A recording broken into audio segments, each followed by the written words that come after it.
Brian dan Sally mengenyam pendidikan yang baik. Mereka bertemu dan akhirnya menikah. Mereka memiliki pekerjaan yang baik.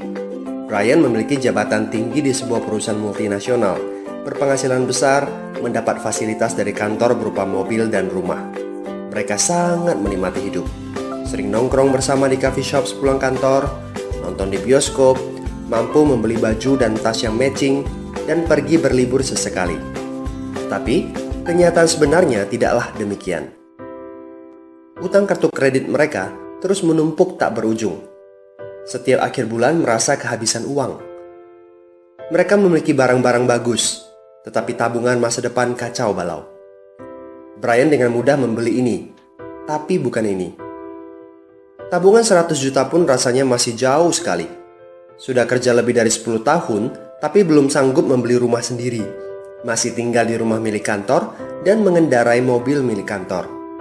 Tanpa disadari, keluarga ini menggali lubang kemiskinan. Keuangan mereka hanya cukup untuk membiayai kehidupan keluarga saat ini. Mereka harus terus bekerja untuk menghasilkan uang.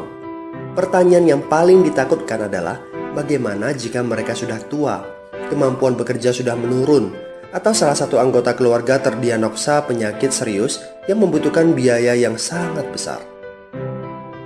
Apakah kehidupan Brian dan Sally mencerminkan kehidupan Anda? Apakah saat ini Anda memiliki penghasilan tetapi sebelum akhir bulan sudah merasa kehabisan uang? Memiliki hutang berkepanjangan yang tidak ada habisnya? Memiliki barang-barang bagus tetapi khawatir karena tidak punya tabungan? Memiliki hidup yang berkecukupan tetapi khawatir tidak mampu menyekolahkan anak-anak dengan baik? Memiliki rumah tinggal tetapi berkemungkinan besar harus menjual rumah bagus ini karena tidak punya dana pensiun? Jika Anda menjawab ya pada salah satu saja pertanyaan tadi, saatnya untuk memperbaiki diri. Mau jadi seperti apa kita ini kalau ternyata kita sebetulnya hanya gaya dari luar saja?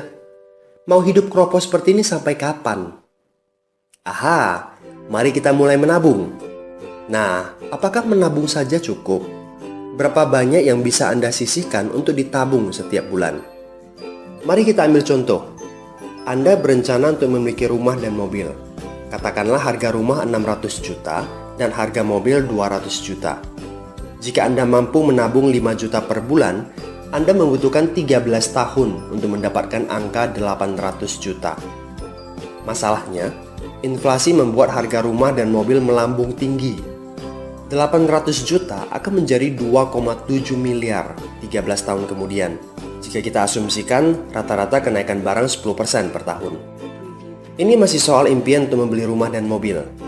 Padahal, masih banyak kebutuhan lain yang perlu dipersiapkan jika ingin hidup lebih baik. Bagaimana dengan persiapan dana hari tua?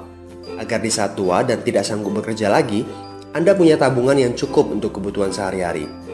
Asuransi untuk keluarga? Dana pendidikan untuk anak-anak? Dana tak terduga untuk keperluan dadakan jika dibutuhkan, seperti keluarga sakit, dan lain-lain. Artinya, Anda perlu lebih banyak uang untuk ditabung. Bayangkan jika satu bulan Anda hanya bisa menabung kurang dari 5 juta.